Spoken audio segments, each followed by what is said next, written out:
Chapter 2 solution class 12 और chemistry. ये विलियन है, विलियन चैप्टर है फिजिकल केमिस्ट्री का बहुत ही इंपॉर्टेंट चैप्टर। इसमें हम पढ़ेंगे कोलिगेटिव प्रॉपर्टी, अणुसंख्य गुणधर्म। नाम से ही लग रहा है अणुओं की संख्या कणों की संख्या पर निर्भर, किसके, विलेय के, कहाँ पर, विलियन। ये रिलेटेड है। तो देखें परिभाषा इसकी क्या बनती है। किसी विलियन का वह गुण जो विलियन में उपस्थित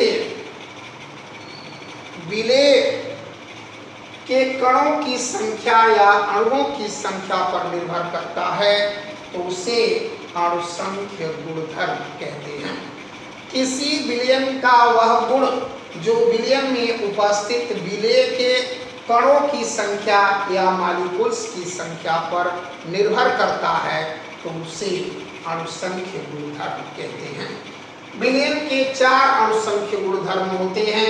परासरण दाब, वाष्प दाब का अवनमन, क्वथनांक में उन्नयन और हिमांक का अवनमन। ये 4 है। एक बात ध्यान देंगे, परासरण दाब तो क्लियर है, लेकिन ये वेपर प्रेशर केवल नहीं, लोअरिंग ऑफ वेपर प्रेशर होना चाहिए। बॉइलिंग पॉइंट केवल नहीं, बल्कि एलिवेशन ऑफ बॉइलिंग पॉइंट होता है। इसी तरह से डिप्रेशन ऑफ फ्रीजिंग पॉइंट। तो ये 4 अणुसंख्य गुणधर्म है। अब इसमें हम सबसे पहले पढ़ेंगे osmotic pressure. Osmotic pressure, osmotic pressure में सबसे पहले हम जानेंगे ऑस्मोसिस। इसमें एक टर्म आता है सेमी परमेबल मेम्ब्रेन्स।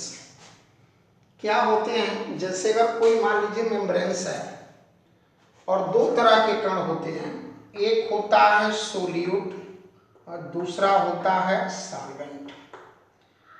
अगर ये दोनों पार कर जाते हैं तो उसे हम कहते हैं क्या, उसे हम कहेंगे परमिएबल मेम्ब्रेन्स कहते हैं।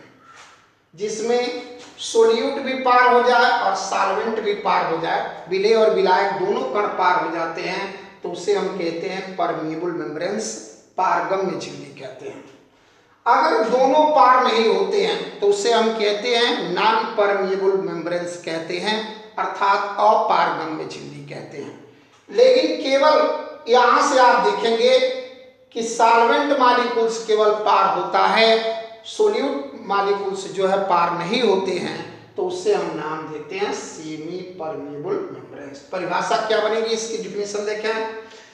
वह मेम्ब्रेन्स जिसमें केवल सॉल्वेंट मॉलिक्यूल्स अर्थात विलायक के कण पार हो जाते हैं, तो उसे अर्ध पारगम्य झिल्ली कहते हैं, सेमी परमिएबल मेम्ब्रेन्स कहते हैं। तो ये था सेमी परमिएबल मेम्ब्रेन्स। अब एग्जांपल में देखें, जैसे एग मेम्ब्रेन्स, अंडे की जो झिल्ली होती है वो भी अर्धपारगम्य का कार्य करती है। प्लांट मेम्ब्रेन्स, एनिमल मेम्ब्रेन्स, ये तीनों जो होते हैं अर्धपारगम्य झिल्ली का कार्य करती है। ये विलियन है कॉपर फेरोसाइनाइड।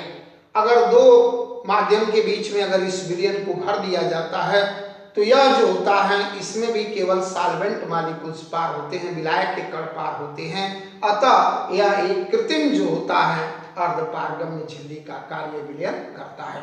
तो ये था, एक बार और ध्यान दें, वह मेम्ब्रेन्स जिसमें केवल सॉल्वेंट अर्थात विलायक के कण पार होते हैं, तो उसे सेमी परमिएबल मेम्ब्रेन्स कहते हैं, अर्धपारगम्य झिल्ली कहते हैं। और ये 4 एग्जांपल दिया गया। एग मेम्ब्रेन्स, प्लांट यानी वनस्पति झिल्ली, जंतु झिल्ली, अंडे की झिल्ली, ये जो होते हैं अर्धपारगम्य के एग्जांपल हैं। और इसमें आप पाएंगे यह कॉपर फेरोसाइनाइड जो होता है विलियन, ये भी अर्धपारगम्य झिल्ली का कार्य करता है। अतः यह जो है कृत्रिम यानी आर्टिफिशियल सेमी परमिएबल मेम्ब्रेन्स है। ध्यान दें, ऑस्मोसिस क्या होता है, परासरण। यहाँ एक ट्यूब है, बीच में सेमी परमिएबल मेम्ब्रेन्स लगा हुआ है, अर्धपारगम्य झिल्ली, दोनों तरफ विलियन भरा हुआ है। इसकी कंसंट्रेशन कम है और इसका कंसंट्रेशन ज्यादा है। अब होता क्या है इस सेमी परमेबल मेम्ब्रेन से केवल विलायक के कण अर्थात जल के कण जो है प्रवाहित होते हैं। तो प्रवाहित किधर से किधर होंगे? तो लो कंसंट्रेशन से हाई कंसंट्रेशन। ये सॉल्वेंट देखिए इधर से इधर तीर दिखाया गया है, लो कंसंट्रेशन से हाई कंसंट्रेशन।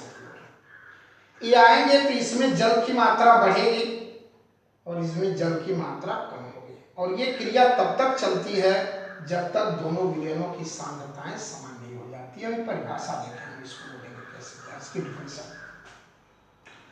भिन्न भिन्न सांद्रता वाले विलयन को अर्धपारगम्य झिल्ली की सहायता से एक दूसरे से पृथक रखा जाता है तो विलायक के कण, कौन से कण? विलायक के कण कम सांद्रता से अधिक सांद्रता की ओर स्वतः प्रवाहित होते रहते हैं।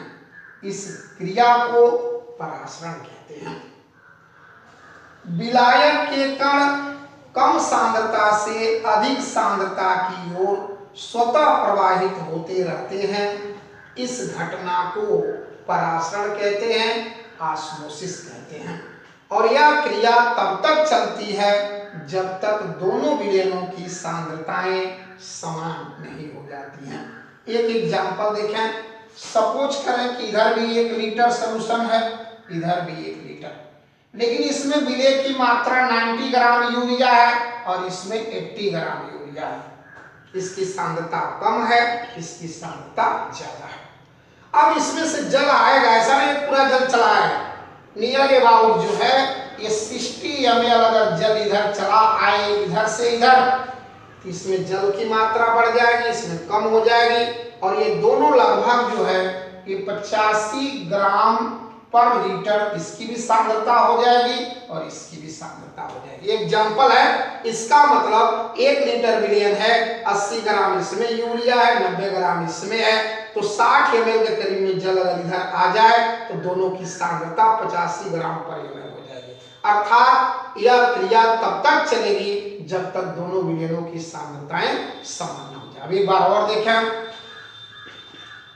भिन्न भिन्न सांद्रता वाले विलयन को अर्धपारगम्य झिल्ली की सहायता से एक दूसरे से पृथक रखा जाता है तो विलायक के कण कम सांद्रता से अधिक सांद्रता की ओर स्वतः प्रवाहित होने लगते हैं। इस घटना को ऑस्मोसिस कहते हैं, परासरण कहते हैं, और यह क्रिया तब तक चलती है जब तक दोनों विलयनों की सांद्रताएं समान नहीं हो जाती है। ध्यान दें, एग्जाम्पल इस ऑस्मोसिस का, किशमिश का नाम सुने होंगे आप लोग। किशमिश को क्या करते हैं, जब जल में रखते हैं तो होता क्या है, वह फूल जाता है, बड़ा हो जाता है। कारण ये देखें कि जो किशमिश होता है उसका जो कवर है वह अर्धपारगम्य झिल्ली का कार्य करता है, सेमी परमेबल मेम्ब्रेन्स का काम करता है, और अंदर की जो सांद्रता होती है वह मैक्सिमम होता है। पानी की सांद्रता क्या है, मिनिमम है। इसलिए और ये झिल्ली क्या काम करती है, यह हो गया सेमी परमेबल मेम्ब्रेन्स का काम करता है। यहां से आप देखें ये मेम्ब्रेन हो गया, मेम्ब्रेन्स हो गया। तो होता क्या है, जल के कण जो होते हैं इस बाहर से इस झिल्ली द्वारा इसके अंदर घुसने लगते हैं, चले जाते हैं, और जिसके कारण किशमिश क्या होता है, फूल जाता है। अर्थात किशमिश को जल में रखते हैं तो वह फूल जाता है, क्योंकि किशमिश का जो कवर है वह सेमी परमेबल मेम्ब्रेन्स का कार्य करता है। अंदर सांद्रता ज्यादा है, बाहर सांद्रता जल है तो कम है, इसलिए जल के कण उसके अंदर चले जाते हैं और किशमिश जो होता है फूल जाता है। ध्यान दें, ऑस्मोसिस का दूसरा एग्जाम्पल है, यहां से आप पाएंगे दूसरा एग्जाम्पल है। ध्यान दें, होता क्या है, अंडे को हम क्या करते हैं, उसके कवर को हटाते हैं। हटाएंगे कैसे, क्या करते हैं, एक बीकर में पानी ले लेते हैं और उसके बाद उसमें कुछ HCl डाइल्यूट मतलब HCl मिला देते हैं, और मिलाने के बाद जब अंडे को रखा जाता है इसके अंदर, तो होता क्या है, अंडा यहाँ से देखेंगे उस पर बुदबुदाहट शुरू हो जाती है और धीरे धीरे जो सफेद कैल्शियम कार्बोनेट का कवर होता है वो गल के नीचे एकत्रित हो जाता है और एक हल्के लाल रंग की झिल्ली में ये जो है अंडे का वो पीला वाला भाग और द्रव दिखाई देता है, लेकिन वो झिल्ली फटती नहीं है, तो उसे हम कहते हैं खोल उतारे हुए अंडे। किससे रिमूव किया जाता है खोल को? डायल्यूट HCl द्वारा। अब आप पाएंगे यहां से आप देखें इसको हम नाम देते हैं खोल उतारे हुए अंडे। सपोज करें कि यह अंडा है और उसके बाद हम इसको दो कंडीशन में रखते हैं। एक बार हम इसको जल में रखते हैं, ये वाटर में रखते हैं, और दूसरा जो होता है NaCl के गाढ़े घोल में रखते हैं। तो यहाँ से हो जाएगा NaCl सॉल्यूशन। दोनों में रखते हैं तो क्या प्रभाव पड़ेगा? जब हम इसको जल में रखते हैं तो जल में रखते हैं तो यहाँ से आप देखेंगे ये अंडा का आकार जो होता है बड़ा हो जाता है। कारण क्या है? यह झिल्ली क्या काम करती है? अर्धपारगम्य झिल्ली की कार्य करती है। अंदर की सांद्रता क्या होती है? गाढ़ा ज्यादा है। जल की सांद्रता क्या है? यहाँ कम है, मिनिमम है, इसलिए जल के कण जो है ये अंदर चले जाते हैं और अंडा क्या होता है? फूल जाता है, स्वेल हो जाता है। यानी खोल उतारे हुए अंडे को जल में रखने पर वो स्वेल हो जाता है, फूल जाता है। लेकिन इसी अंडे को देखें जब हम नमक के गाढ़े घोल में रखते हैं तो क्या होता है? यहाँ से आप देखेंगे यह जो होता है इस तरह, मतलब यहाँ से आप पाएंगे सिकुड़ जाता है। कारण ये क्या होता है कि ये झिल्ली क्या काम करेगी? तो यह अर्धपारगम्य झिल्ली का काम करती है। सेमी परमिएबल मेम्ब्रेन्स हो जाएगा, ये काम करती है। और गाढ़ा घोल है तो बाहर सांद्रता क्या हो गया? मैक्सिमम। अंदर क्या हो जाएगा? मिनिमम। इसलिए जो अंदर के जल हैं वो क्या होते हैं? इस झिल्ली से बाहर निकल जाते हैं, और जब जल बाहर निकल जाता है तो श्रिंक हो जाता है, सिकुड़ जाता है। तो ये था एग्जाम्पल। दूसरा एक बार और ध्यान दें, खोल उतारे हुए अंडे को जल में रखते हैं तो वह स्वेल हो जाता, फूल जाता है। कारण यह है कि अंदर की सांद्रता अधिक होती है, बाहर की सांद्रता कम होती है, इसलिए जल अंदर चला जाता है और अंडा फूल जाता है। लेकिन नमक के गाढ़े घोल में रखा जाता है तो उस कंडीशन में क्या होता है? अंदर की सांद्रता कम होती है, बाहर की सांद्रता ज्यादा होती है, इसलिए अंदर का जो जल है वो बाहर चला आता है इस झिल्ली द्वारा, झिल्ली से, और वह अंडा जो है सिकुड़ जाता है। ध्यान दें, ये ऑस्मोटिक प्रेशर परासरण दाब की डिफिनीशन, दो डिफिनीशन बनती है इसमें। पहला डिफिनीशन देखें क्या होगा। ये ट्यूब है और इसमें बीच में सेमी परमिएबल मेम्ब्रेन्स है। इधर सॉल्यूशन भरा गया है जिसका परासरण दाब ज्ञात करना होता है, इधर हम वाटर भर देते हैं। अब होता क्या है कि अभी बताया गया था ऑस्मोसिस में कि ये जल के जो कण हैं वो क्या होंगे? इसके अंदर आएंगे। जब इसके अंदर आएंगे, ये वाटर जो है यहाँ से देखें इसके अंदर सेमी परमिएबल से आएगा तो इसका वॉल्यूम बढ़ेगा। जब वॉल्यूम बढ़ेगा तो पिस्टन क्या होगा? ऊपर बढ़ेगा। तो हम क्या करते हैं? इसी पर दाब दाब डालते हैं और इतना दाब डालते हैं कि वह पिस्टन पहले जहां था वहीं बना रहे। और यह तभी संभव है जब जल के कण अंदर आना बंद हो जाए, अर्थात परासरण क्रिया बंद हो जाती है। तो ये जो दाब होता है, इसी दाब को हम क्या कहते हैं? इसी को नाम देते हैं परासरण दाब। अब इसके अनुसार देखें परिभाषा इसकी क्या होगी, तो कहेंगे किसी विलयन पर लगाया गया वह बाह्य दाब जिसके कारण परासरण क्रिया बंद हो जाती है तो उस दाब को विलयन का परासरण दाब कहते हैं। किसी विलयन पर लगाया गया वह बाह्य दाब जिसके कारण परासरण क्रिया बंद हो जाती है, ऑस्मोसिस स्टॉप हो जाता है, तो उस एक्सटर्नल प्रेशर को, बाह्य दाब को हम विलयन का परासरण दाब कहते हैं। ये पहली डिफिनीशन हो गई। अब आगे देखें दूसरा फिगर में, तो दूसरा फिगर में क्या है? ये बीकर है, इसी में वाटर रखा गया है और एक कीप है, फनल है, और इसके नीचे जो है ये अर्धपारगम्य झिल्ली है, सेमी परमेबल मेम्ब्रेन्स है, लगा हुआ है, अंदर विलयन भरा हुआ है, यहाँ तक पहले भरा हुआ है। भरने के बाद आप देखेंगे क्या होता है, जब हम जल में इसको रखते हैं तो जल के कण धीरे धीरे क्या होंगे, ये इसके अंदर जाएंगे, जब जाएंगे तो इसका लेवल बढ़ता जाएगा। तो पहले यहाँ था, अब बढ़ के यह हाइट उसकी चली गई। जब यह हाइट चली गई तो अब बनता है द्रव्य स्थैतिकी दाब, हाइड्रोस्टैटिक प्रेशर, और ये P निकाला जाता है HdG। और एक समय ऐसा आता है कि यहाँ तक ये द्रव चढ़ाता है और उसके बाद हम दाब निकाल लेते हैं। ये जो दाब होता है वही उस विलयन के परासरण दाब के बराबर होता है। तो इससे देखें डेफिनेशन क्या बनेगी, तो देखें क्रिया कौन सी हो रही है, परासरण। तो कहेंगे परासरण क्रिया के फलस्वरूप, परासरण क्रिया के फलस्वरूप विलयन में जो द्रव्य स्थैतिकी दाब उत्पन्न होता है उसे विलयन का परासरण दाब कहते हैं। परासरण क्रिया के फलस्वरूप विलयन में जो द्रव्य स्थैतिकी दाब उत्पन्न होता है उसे विलयन का परासरण दाब कहते हैं। तो ये था परासरण दाब की परिभाषा।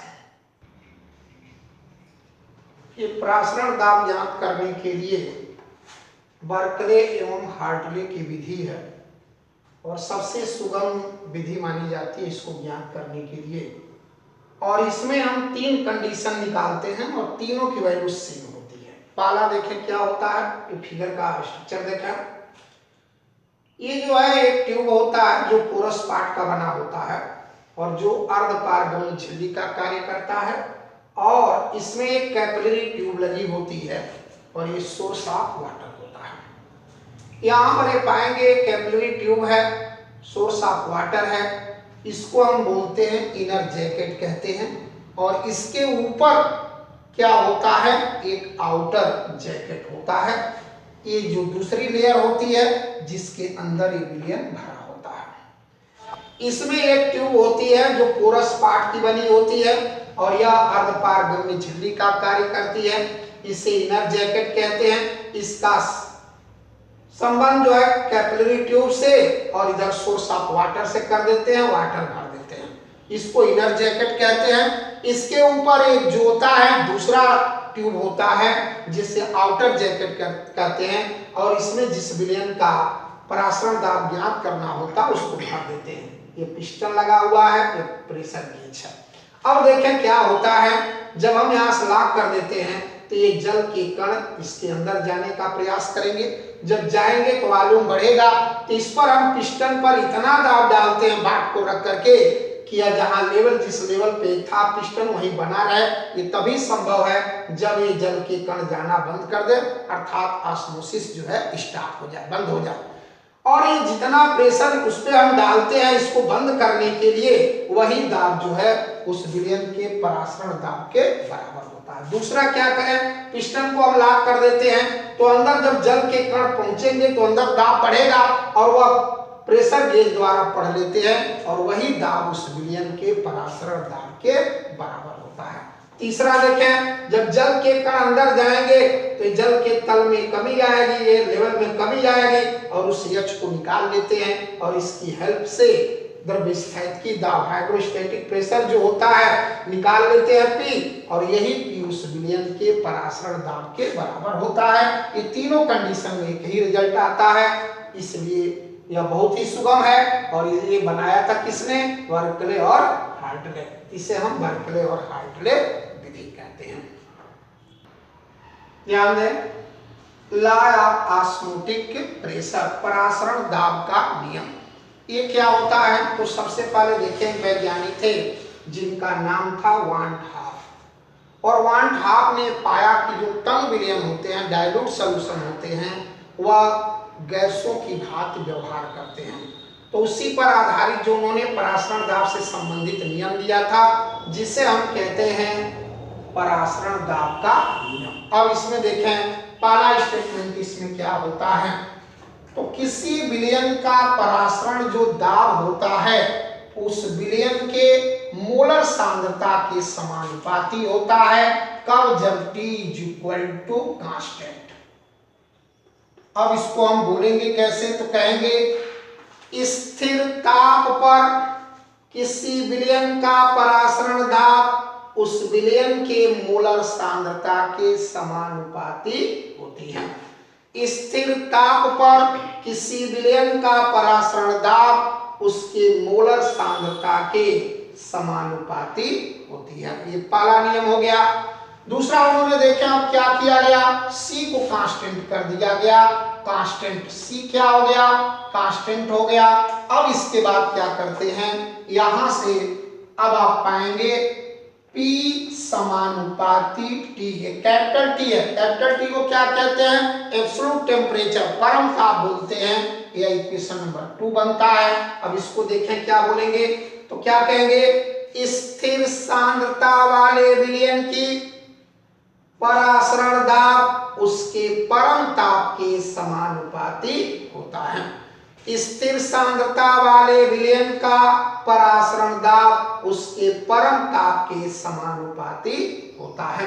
अब ये दोनों समीकरण को हम मिला रहे हैं, यहां से हो जाएगा P समानुपाती C इंटू T, और ये हो जाएगा P इज इक्वल टू एक कांस्टेंट लगा दिया S C T, और ये बन गया आपका इक्वेशन नंबर 1। चूंकि एक तन विलयन है जो गैस की भांति व्यवहार करते हैं, इसी तरह से देखेंगे जो ये नया कांस्टेंट यस है, P बराबर हो गया यस सी टी, ये इक्वेशन नंबर 3 हो गया, जहां यस क्या है, विलयन नियतांक कहते हैं, सॉल्यूशन कांस्टेंट कहते हैं। चूंकि तन विलयन गैसों की भांति व्यवहार करते हैं, इसलिए इसकी वैल्यू गैस कांस्टेंट यानी R के बराबर होती है 0.0821 एटीएम लीटर पर मोल पर केल्विन। अब इसके बाद थोड़ा सा और आगे हम बढ़ाते हैं इसको, P बराबर क्या हो जाएगा, C को हम पहले ला देते हैं, तो यहाँ से हो जाएगा, देखें C के जगह पर N/V into yes into T. अब इसको देखें यहाँ से क्या हो जाएगा, PV इज इक्वल टू हो जाएगा NST, और यह हो गया आपका समीकरण नंबर 4। अब यहां से देखेंगे सेम गैस समीकरण की तरह से भी दिख रहा है कि अब PV is equal to NST हो गया, इसलिए इस समीकरण को हम सॉल्यूशन इक्वेशन कहते हैं, सॉल्यूशन इक्वेशन।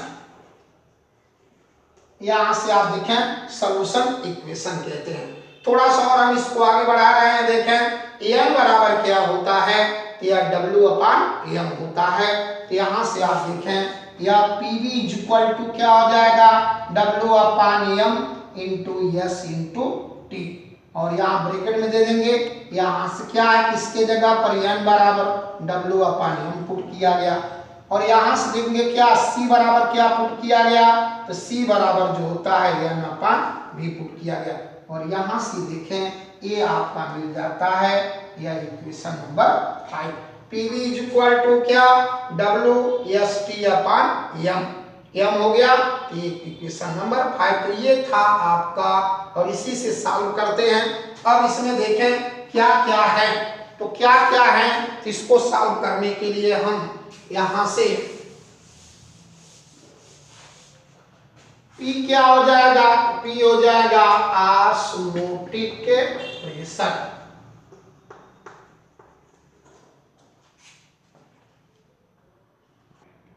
ध्यान दें, PV is equal to WST/M, और इसमें है क्या क्या, तो जो P होता है उसे ऑस्मोटिक प्रेशर परासरण दाब कहते हैं, C क्या मोलर सांद्रता कहते हैं, T परम ताप एब्सोल्यूट टेम्परेचर बोलते हैं, यस सॉल्यूशन कांस्टेंट हो गया, N स्मॉल क्या है, तो विलेय के मोलों की संख्या, number of mole of solute, W क्या है, वेट ऑफ सोल्यूट, विलेय का भार हो गया, M क्या है, विलेय का अणुभार हो गया, और V जो है विलयन का आयतन होता है। ये है आपका लॉ ऑफ ऑस्मोटिक प्रेशर। ध्यान दें, आइसोटोनिक सॉल्यूशन, समपराशरी विलयन किसे कहते हैं, तो समपराशरी विलयन में आप देखेंगे नाम से ही लग रहा है क्या, जिनके परासरण दाब समान हो, तो यहाँ से आप देखें पहले ये 2 विलयन लेते हैं, फर्स्ट सोल्यूशन सेकेंड सोल्यूशन, जिसमें यहाँ सब कंडीशन दिए गए हैं। यहाँ से अगर हम लिखते हैं तो P1 बराबर हो जाएगा C1S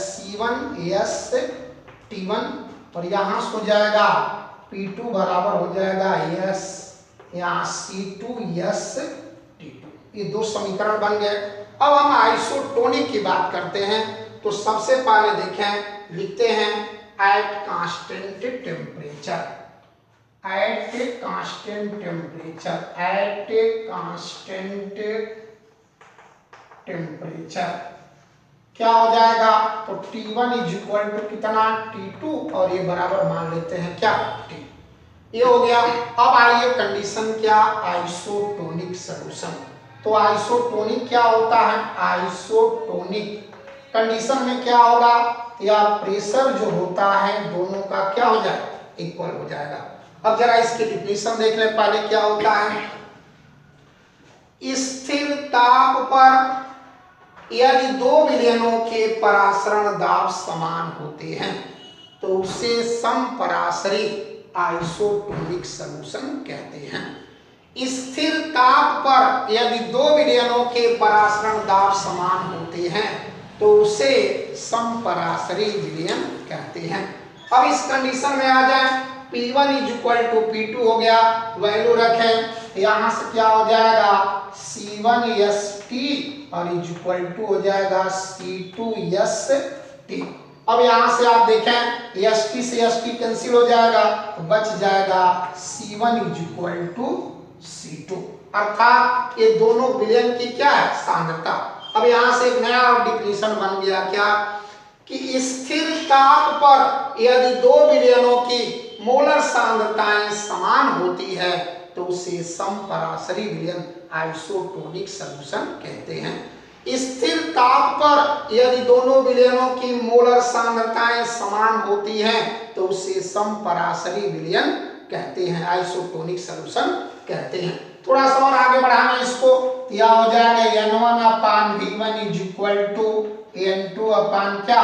V2। और आगे बढ़े तो N1 क्या हो जाएगा? यहाँ से देखें, यहाँ से हो जाएगा W1/M1/V1 is equal to W2/M2/V2। और आगे बढ़े तो W1/M1V1 is equal to W2/M2V2 और ये प्राप्त होता है और इसे हम नाम देते हैं।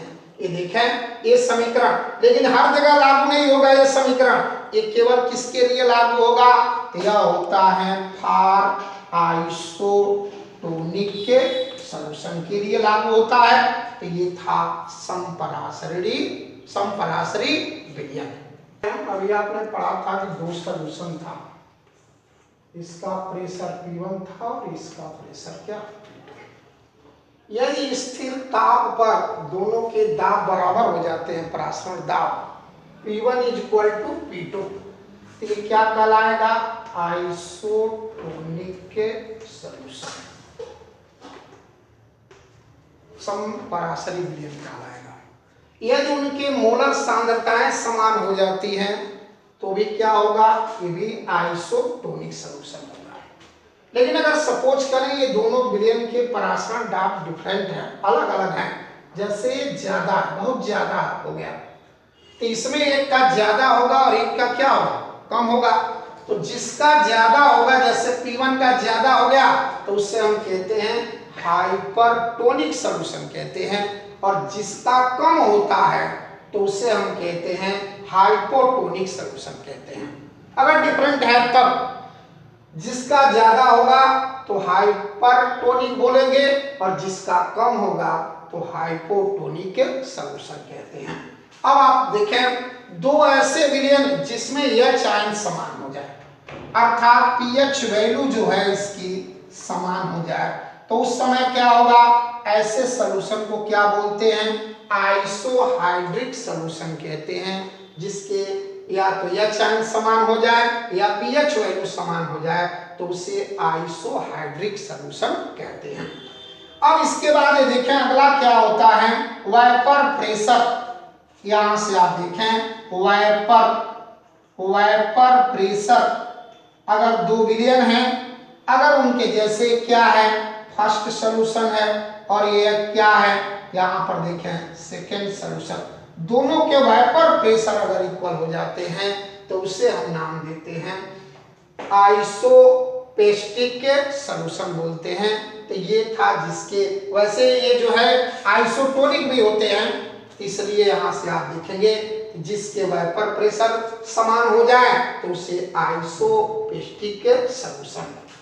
परासरण दाब स्थिर ताप पर समान हो जाए तो आइसोटोनिक, साधारण समान हो जाए तो भी आइसोटोनिक, अगर डिफरेंट है तो जिसका ज्यादा है उसे हाइपरटोनिक, कम वाले को हाइपोटोनिक, और अगर पीएच वैल्यू या चयन अगर समान हो जाए तो आइसोहाइड्रिक सॉल्यूशन। ध्यान दें रिवर्स ऑस्मोसिस, इसको बोलते हैं हमें व्युत्क्रम, या नाम दें रिवर्स व्युत्क्रम ऑस्मोसिस का मतलब परासरण क्या होता है। इसमें आप देखें ये टैंक है और टैंक में बीच में लगा हुआ है सेमी परमेबल मेम्ब्रेन्स लगा होता है, अर्धपारगम्य झिल्ली, और इधर देखें समुद्री जल यानी समुद्र के जल को इस साइड में भर देते हैं और इधर वाटर है, तो यहाँ से प्योर वाटर है। तो आप पाएंगे परासरण क्रिया में क्या होता है, कम सांद्रता से अधिक सांद्रता की ओर जल जाएगा। लेकिन अगर हम इस पर समुद्र के जो जल है जिसमें इसको लवणीय जल भी कहते हैं, तो इसमें आप पाएंगे इसकी सांद्रता ज्यादा होती है। हम क्या करते हैं, जितना इसका परासरण दाब होता है उससे कहीं अधिक दाब जो है इस पर हम डालते हैं। जब डालते हैं तो होता क्या है, जो जल के कण होते हैं वो इस अर्धपारगम्य झिल्ली से इधर निकलने लगते हैं। इसका मतलब समुद्र जल से अब प्योर जल में कन्वर्ट होने लगता है, जो क्या होता है, जो ऑस्मोसिस के विपरीत है, इसलिए इसका नाम पड़ गया रिवर्स ऑस्मोसिस कहते हैं, अर्थात व्युत्क्रम परासरण कहते हैं। एक बार और देखें, जब किसी लवणीय जल या समुद्र के जल पर उसके परासरण दाब से अधिक दाब डालते हैं तो उसमें उपस्थित जल के कण अर्धपारगम्य झिल्ली से बाहर निकल जाते हैं। यह क्रिया परासरण के विपरीत होता है, इसलिए इसे रिवर्स ऑस्मोसिस कहते हैं। ध्यान दें ऑस्मोटिक प्रेशर पर जो है 3 तरह के क्वेश्चन आते हैं। एक मोलरिटी दिया रहेगा जैसे m/10 कर दिया था, एक परसेंटेज दिया रहेगा, और तीसरा जो है ग्राम पर लीटर सांद्रता दिया जाता है। तो इस तरह से तीनों क्वेश्चन को सॉल्व करते हैं। तो चलें देखें। ध्यान दें पहला जो टाइप होता है m/10 ग्लूकोज सॉल्यूशन का 27 सेंटीग्रेड ताप पर परासरण दाब ज्ञात कीजिए। यहाँ से C बराबर कितना हो जाएगा 1/10 हो गया, और उसके बाद T बराबर कितना हो जाएगा, तो 27 + 273 बराबर हो जाएगा 300 केल्विन हो गया। फिर उसके बाद S बराबर मालूम है 0.0821। फिर उसके बाद क्या करते हैं, यहाँ यूनिट हो जाएगा atm लीटर पर मोल पर केल्विन होता है। अब आपको फार्मूला देखें तो परासरण दाब P बराबर होता है CST, वैल्यू रखेंगे P बराबर हो जाएगा 1/10 इंटू S का मान कितना हो जाएगा 0.0821 और इंटू ये हो जाएगा 300। अब सॉल्व कर लेंगे तो P बराबर हो जाएगा, इसका आंसर देखें, ध्यान दें, ये हो जाएगा P बराबर, अब इसको सॉल्व करेंगे तो ये कट गया है यहाँ से, इसका मल्टीप्लाई कर देते हैं तो 2.46 atm। ये पहला टाइप है, मोलरिटी दिया रहता है, हम निकाल देते हैं इसको।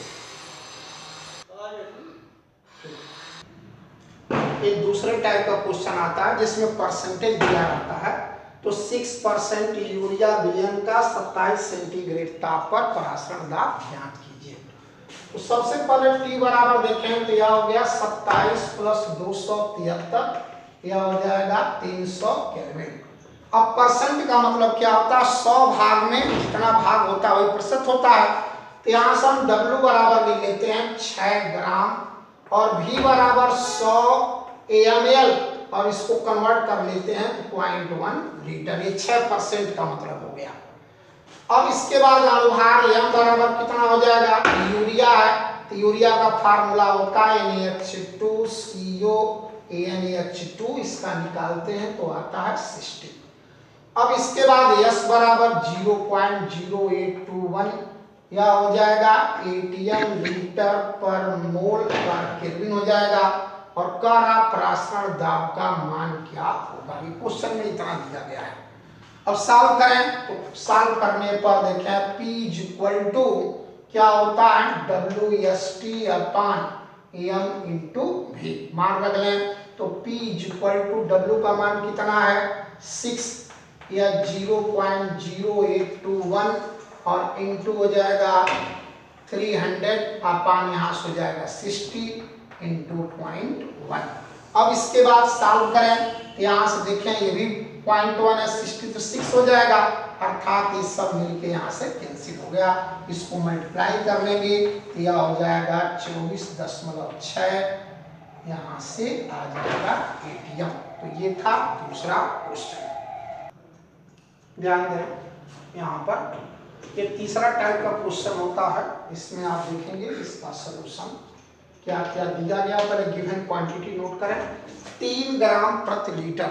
वैसे इस तरह से क्वेश्चन सॉल्व नहीं मिलेगा आपको, लेकिन ये क्लियर है 3 ग्राम प्रति लीटर का अर्थ होता है कि W बराबर हो गया 3 ग्राम हो गया और V बराबर हो गया 1 लीटर। और उसके बाद कह रहा है क्या T इक्वल टू, तो ये 25 प्लस 273 बराबर हो जाएगा 298 केल्विन। और M बराबर कितना हो जाएगा, अभी निकाला गया था 60 था तो 60 हो गया। S का मान मालूम है 0.0821, यहाँ से हो जाएगा ATM लीटर पर मोल पर केल्विन हो जाएगा। और यहाँ से परासरण दाब P का मान जो है ज्ञात करना है। अब सॉल्व करें, यहाँ से हो जाएगा P equal to WST upon M into V। W कितना है 3, 0.0821 इंटू 298 आया पान, M का मान 60 इंटू 1 और ये सॉल्व करेंगे P बराबर 1.22 ATM प्राप्त हो जाता है। ATM इस तरह से 3 तरह के प्रश्न इस पर बनते हैं।